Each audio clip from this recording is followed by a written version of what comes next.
Lūdzu. Labdien! Paldies par šo iespēju piedalīties šeit un pastāstīt par pētījuma rezultātiem, kas tika veikti pagājušā gadā un kurus jau pieminēja arī kolēģi no Bērnu Klīniskās universitātes slimnīcas. Kā jau vairāk kārt izskanēja, ļoti svarīgi, lai cilvēki spētu parūpēties par otru cilvēku, ir svarīgi, lai viņa paša pamatvajadzības ir apmierinātas, lai viņš nav izdedzis, lai viņam nav depresija, lai viņam ir spēks kādam palīdzēt. Un daudzās slimnīcās mēs arvien vairāk domājam, kāds atbalsts darbiniekiem ir nepieciešams, bet lai šis atbalsts atbilstu patiešām tam, ko vēlas paši darbinieki, tika veikts pētījums 30 Latvijas stacionāros un NMPD, lai tad sadzirdētu pašas ārstniecības personu balsis. Iegūts ļoti daudz dati, kas visnoderīgākie, protams, ir katrā organizācijā lokāli, bet es pastāstīšu par dažām atziņām, kas, manuprāt, ir ļoti aktuāls šīs konferences ietvaros. Tātad apzinājām darbinieku viedokļus dažādos līmeņos. Viens no aspektiem, ko bija interesanti apskatīt, kādas ir atšķirības un kādi ir tie līdzīgie punkti, kā organizācija vadība un paši darbinieki saskata to, kas notiek slimnīcā, kādas ir darbinieku vajadzības. Un vēlāk redzēsiet, ka ir daži punkti, kur sakrīt viedokļi, bet ir arī būtiskas atšķirības. Tātad aptaujājām slimnīcu vadības, veicām kvalitatīvas intervijas ar dažādu specialitāšu, dažādu līmeņu darbiniekiem un veicām arī tādu plašāku kvantitatīvu pētījumu, kurā piedalījās vairāk kā 5000 darbinieki. Varbūt kāds no jums ir piedalījies arī šajā aptaujā pagājušā gadā, varbūt jūs varat pacelt rokas, ja šeit ir kāds, kas piedalījās. Dažas rokas pacēlās. Bet te jau mēs uzreiz redzam, varbūt tāda neliela nepilnība, kas ir šajā pētījumā, ka dalība bija brīvprātīga. Tā kā katras slimnīcas vadība un koordinātori savu spēku ietvaros mēģināja pierunāt, piedalīties, bet neviens netika piespiests. Tātad mēs sadzirdējām tās balsis, kas vēlējās tikt sadzirdētas. Nu, jautājums, kas ir pārējiem? Tātad es gribu ierosināt, lai nākošais, kad ir šāds pētījums, lai jūs arī piedalāties un tā kā arī jūsu balsis tiek sadzirdētas.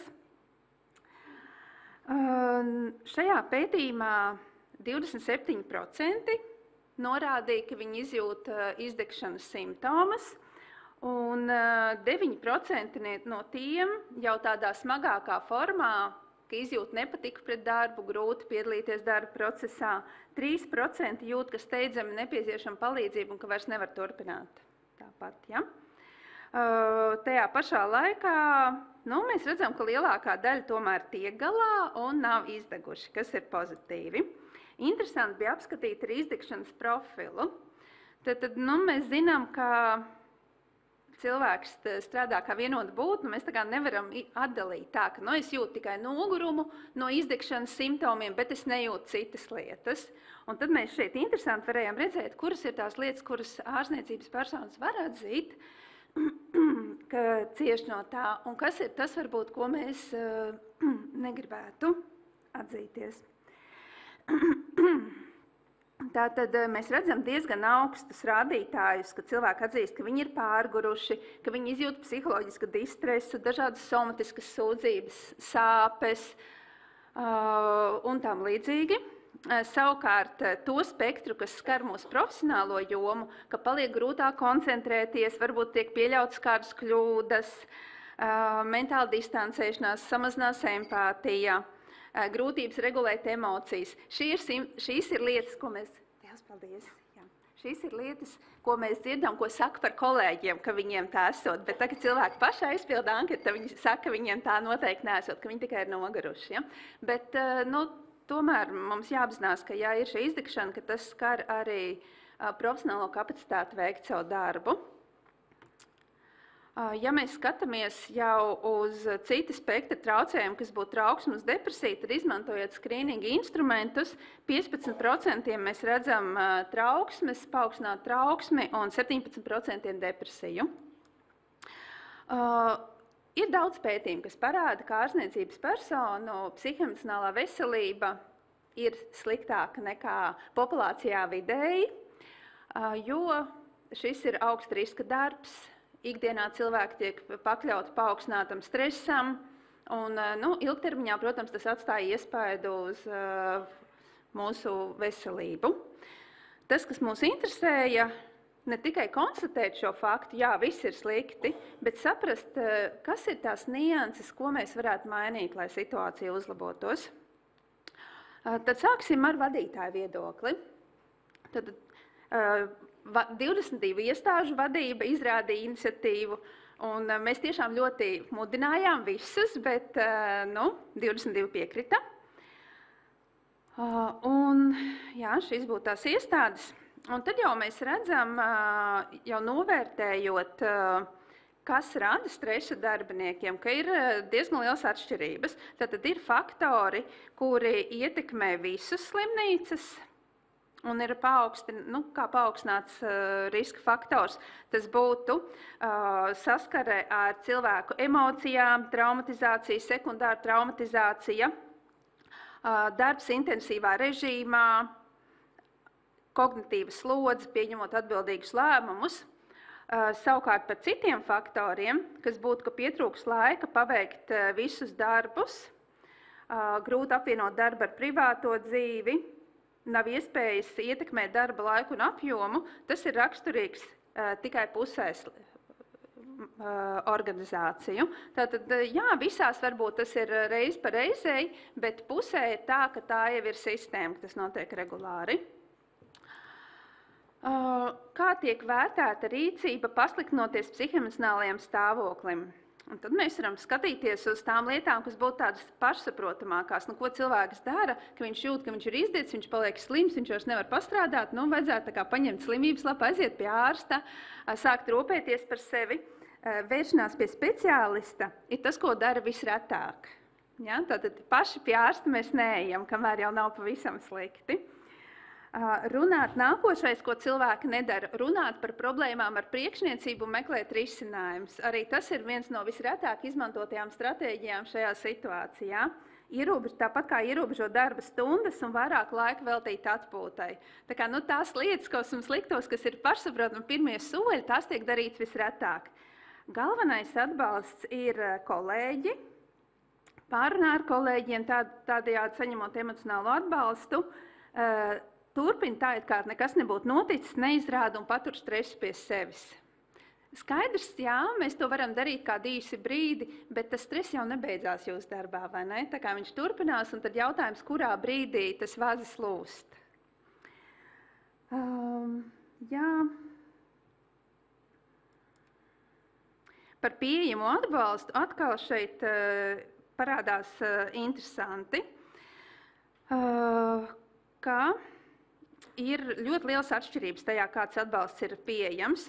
Un visplašāk pieejamais atbalsts ir atbalsts no kolēģiem, kas tā kā neprasa tāda organizācijas lielu darbību un tehniski sakārtot darbu vidi. Te mēs redzam, ka mēs ļoti koncentrējamies uz šo fizisko, lai ir aprīkojums, lai ir telpas, kur strādāt, ka mēs vairāk varbūt domājam par šo aspektu nekā par cilvēciskajām attiecībām, par atbalstu darbiniekiem citā veidā. Savukārt no pētījuma datiem pilnīgi visur mums nāca ārā tas, ka tieši tā komunikācija, atbalsts, novērtējums ir tas, kas darbiniekiem tik ļoti pietrūkst. Bet tātad šis tehniskā sakārtotā vide ir tas, uz ko visvairāk fokusējās. Tas, kas salīdzinoši maz notiek, bet ko mēs dzirdējam, kas labi attīstīts bērnu slimnīcā, ir atbalsta grupas, strādājot dažādās, varbūt, riska jomās, kur ir lielāks stress, apmācības personīgai izaugsmei, aptuveni pusē iestāžu bija pieejams psihologs.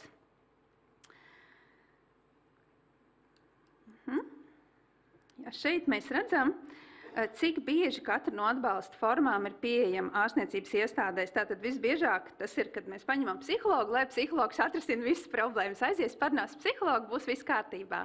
Bet, diemžēl tas tā nestrādā, ja? Psihologs var saprast, kur virzīties tālāk un kāds risinājums meklēt. Tātad 11 no aptaujātajām slimnīcām pusē bija pieejams vairākas no šīm atbalsta iespējām. 5 bija vismaz kāda viena atbalsta iespēja, un 5 nebija pieejams nekas no minētā. Tātad psihologs, bezmaksas dažādas sporta nodarbības, varbūt fizioterapija, baseins, semināri, atbalsta grupas, elastīgs darba laiks, materiāls novērtējums. Un te mēs redzam to lielo nelīdzvērtību, ka ir slimnīcas, kur par darbiniekiem tiešām ļoti rūpējās un ir pieejams visi iespējamais atbalsts, un ir tādas, kur diemžēl atzīst, ka mums nekas nav, varbūt algu saņem cilvēki ejot uz darbu. Un skatoties izdegšanas rādītājus dažādās slimnīcās, mēs redzējām, ka atkarībā no, ka ja tu strādā kādā noteiktā slimnīcā, tad tev ir lielāks risks, ka tev būs depresija, trauksme, izdegšana nekā citās slimnīcās. Tad organizācijai ir liela nozīme. Ko tad saka paši darbinieki? Jūs jau redzējāt rādītājus tādus virspusējākos par psihoemocionālo veselību, bet tas būtiskākais, kas mūs interesē, mēs izmantojam pasaulē tādu atzīstu metodiku, Kopenhāgenas psihosociālo faktoru aptauju, kas apskata dažādas dimensijas darba vidē.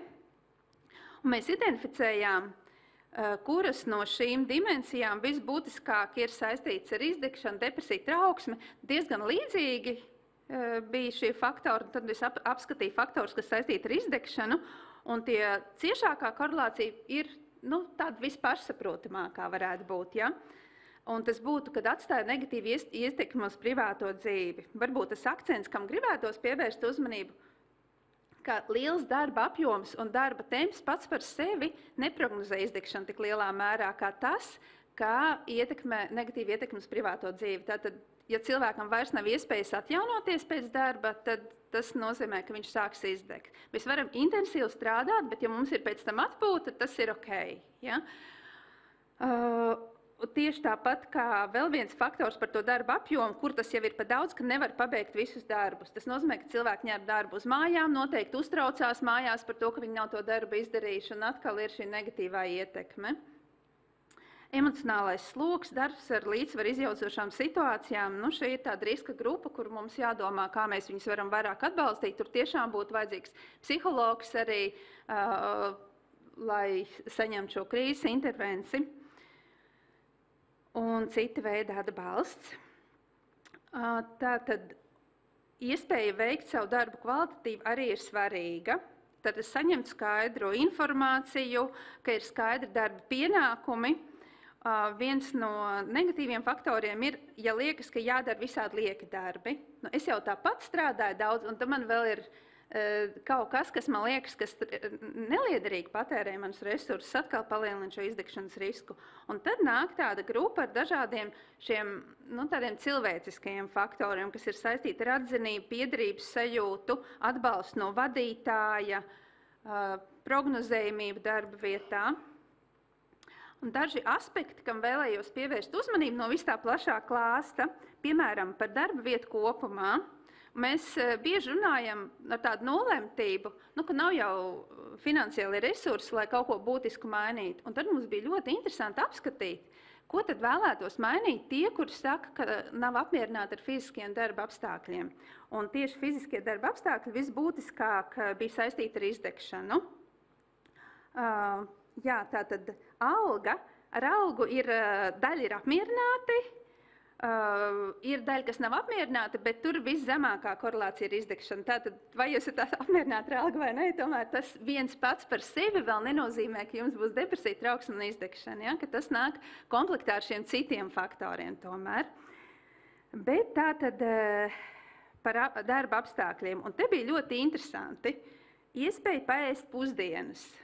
Ja? Tātad nav adekvāts piedāvājums cenu izpildījumu kvalitātes ziņā. Ja? Es domāju, tā nav tāda lieta, par ko mums vajadzētu vispār būt jautājumam, ka darbiniekam ir laiks un iespēja ieturēt maltīti darba laikā. Ja? Tas nav pa daudz prasīts. Ja? Darba vidas izvērtējums, lai būtu ergonomiski darba apstākļi, nav jācīnās par darba vietu. Kur tad es varu pieņemt klientu, vai man ir dators, pie kura es varu ievadīt, vai man jāstāv rindā, lai es varu ievadīt savus atskaites, teiksim, ja? Atkal nav pārāk daudz prasīts. Nodrošināt atpūtas telpu, kur bez stresa uztraukuma var paēst un atpūsties.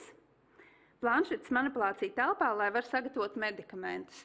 Tad, es domāju, ir svarīgi šos viedokļus sadzirdēt, jo reizēm tās var būt tādas mazas lietas, kuras patiesībā mēs varam diezgan vienkārši atrisināt, un iespējams darbinieks arī jūtās labāk, ka viņš ir sadzirdēts. Ja? Pat ja mēs nevaram uzreiz visu sistēmu izmainīt, teiksim, un algas pacelt un tam līdzīgi. Nākošais aspekts, kas saistīts ar darbvietas kultūru. Un te mēs redzam, ka proporcionāli lielāka neapmierinātība ir ar atzinību. Tātad vai darbinieks saņem atzinību par labāk paveiktu darbu 28% mazā mērā vai ļoti mazā mērā. Kas atkal ir tāds cilvēciskais faktors, kas varbūt neprasa no mums atkal kaut kāds ļoti liels investīcijas, bet pamanīt to, ko tu dari, tavu ieguldījumu, saņemt šo novērtējumu, tas darbiniekiem ir svarīgi. Vadītāji attiec nopietni pret darbinieku priekšlikumiem arī šeit. Katrs 5. darbinieks jūtas, kad viņa priekšlikumus, viņa viedokli nesadzird.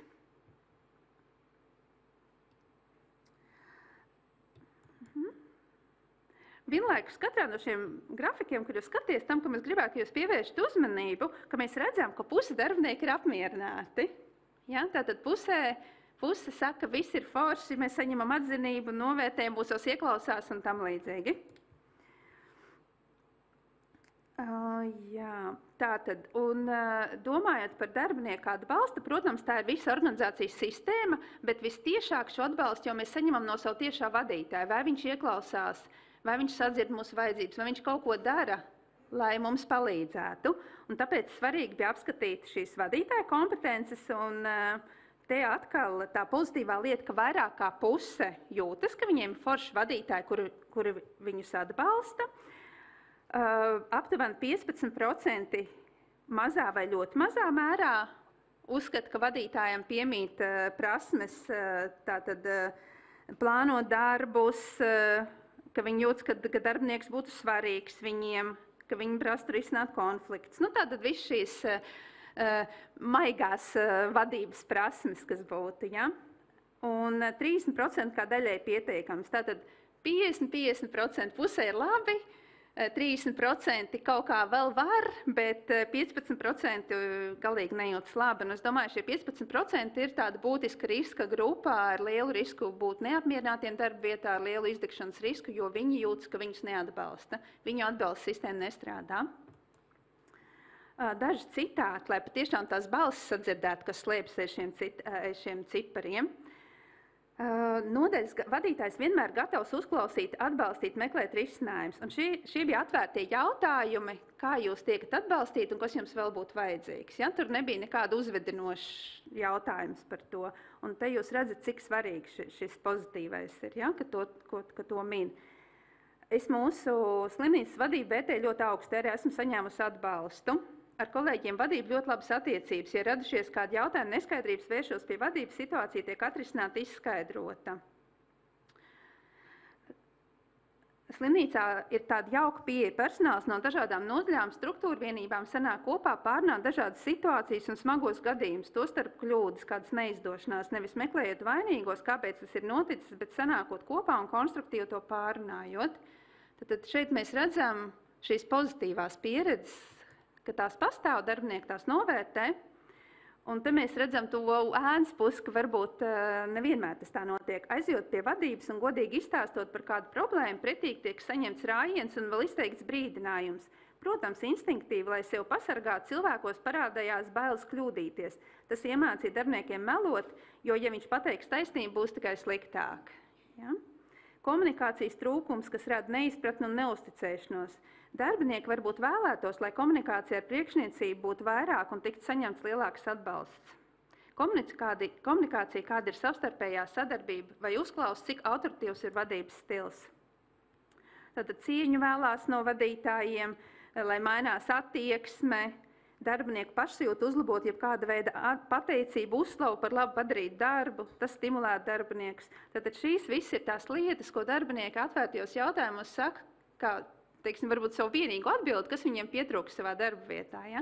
Un tās algas, protams, ir ļoti svarīgas, bet ļoti reti parādījās kaut kas par darba saturu vai par par šo atalgojumu, jo tomēr jau darbinieks zina, kur viņi iet, kas ir tas darbs, ko viņi darīs. Bet tas, ko viņi gribētu saņemt, ka ja mēs darām šo grūto darbu, tad to novērtē, mūs atbalsta un palīdz mums to darbu veikt. Ja?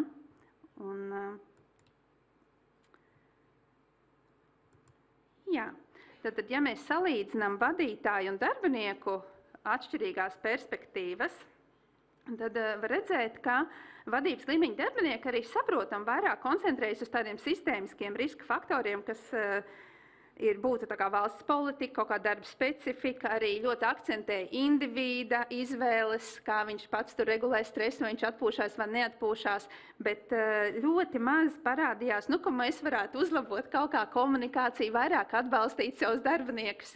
Tā kā tas tur neizskanēja kā būtisks faktors vai ļoti reti izskanēja. Savukārt darbinieki, kā vienu no būtiskākajiem faktoriem, akcentē tieši komunikāciju un sadarbību ar vadību un kolēģiem, darba vides organizācijas sakārtošanu un nepietiekam atbalstošu kritisku komunikāciju minēja kā vienu no biežākajiem stresa avotiem. Es domāju, tad droši vien daudz vadītāji ir svarīgi šo sadzirdēt varbūt un saprast. Tas pozitīvais aspekts noteikti ir, ka mēs redzam šīs pozitīvās pieredzes. Un projekta ietvaros visu slimnīcu koordinātori, psihoemocionālās veselības atbalsta koordinātori strādāja kopā, un es redzēju, ka tas bija milzīgs atbalsts, ka varēja dalīties pieredzē, ka varēja dzirdēt, kā citās slimnīcās iet, un ieraudzīt drusku ārpus tās savas iestādes, varbūt reizēm tāda nolemtības sajūta dažiem sākumā bija, ka tur jau neko nevar darīt. Bet tad viņi redz, bet kolēģi tajā iestādē, viņi visu kaut ko dara, un sākumā varbūt ir grūti, un nenāk pie tiem psihologiem, un neiet uz atbalsta grupām, bet pamazām darbinieki sāk vairāk atvērties, uzticēties, noticēt, ka pa viņiem rūpējās, un viņi arī paši vairāk iesaistās šajā atbalsta sistēmā. Tātad, ko mēs varētu mainīt? Ja? Apzināties, ka šis cilvēciskais faktors tiešām svarīgs. Varbūt tas liekas tā kā pašsaprotam, mēs par to nerunājam, bet tajā pētījumā tik ļoti tas izcēlās, ka mēs nepietiekam pievēršam tam uzmanību. Ieklausīties darbiniekos, risināt lokāli, noskaidrot darbinieku vajadzības un saprast, ko mēs varam izdarīt, un ja kaut ko nevar, tas arī ir ok atzīt, ka nevar. Tomēr tie cilvēki diezgan pretīmnākoši, viņi saprot, ka tas vadītājs nevar neiespējamo, bet ja viņš nedara iespējamo, tas gan sāp. Piestrādāt varbūt pie vadītāja kompetencēm, jo jautājums, cik daudz ir kaut kādas apmācības tiem, kas kļūst par vadītājiem ārstniecības sistēmā, ka viņi varbūt ir izcili ārsti, bet arī vadības prasmes ir kaut kas, ko var iemācīties attīstīt, kas nav pašsaprotam, ka es tagad kļūstu par vadītājs, es uzreiz izcils vadītājs, un to nevar sagaidīt arī no cilvēka. Vajadzību un apmierinātības aptaujas un rīcība. Es domāju, ka šīs aptaujas, un kā mēs redzējām bērnu kliniskajā slimnīcā, kad darbinieki var iesniegt savus komentārus par to, kas viņus neapmierina, ka tas ir ļoti būtiski, jo arī atvērtajos jautājumos mēs sadzirdējam tādu, ka mēs priecājamies, ka beidzot kāds grib dzirdēt mūs. Cerams, ka tas kaut kas mainīsies no tā. Un tad ir ļoti svarīgi, ka ne tikai pajautā, bet ka tiešām sadzird, atspoguļo, mēs esam jūs sadzirdējuši, un šitas ir, ko mēs darīsim. Jo ja mēs tikai taisam aptaujas, un tad nekas nemainās, tad nākošais būs nevis tur 30%, bet 15 vai 10, un cilvēki vairs neatbildēs uz jūsu jautājumiem, jo kāda jēga. Tā kā mans novērojums, es domāju, ka šim atbalstam būtu vēlams būt tomēr tādam sistemātiskam arī varbūt valsts līmenī, jo kas notika tiklīdz beidzās šis projekts, tad jau nākošajā dienā daudz koordinātori uzzināja, ka viņa darbs ir beidzies, un viņi līdz pēdējai dienai pat tā kā nezināja, vai tas turpināsies vai nē, un daļa organizācija turpināja sadarbību, bet ļoti daudzās tas neturpinājās. Tad tas vienkārši beidzās ar šo pētījumu. Ja? Tas ir ļoti žēl patiešām, un es saskatīju, ka ir milzīga vērtība. Ja tas būtu tāds, varbūt ikgadējais monitorings tiešām, ka mēs redzam, kā situācija mainās, kur es atrodos starp citām organizācijām. Atrast kaut kādus veidus labās prakses pārnesē, kas, es domāju, šī tikšanās ir ļoti veiksmīgs piemērs, kā tas var notikt, ka mēs redzam šīs pozitīvās prakses. Paldies jums par uzmanību, Un, kā mēs redzējām, tad tas ir 50-50. Pusē ir viss labi, pusē slimnīca arī viss ir labi, bet otrā pusē ir problēmas. Un tad jautājums, kā mēs varam šo pozitīvo paplašināt, jo es domāju, ka ar pusi nepietiek, kad jājūtas tomēr visiem darbiniekiem labi. Paldies jums!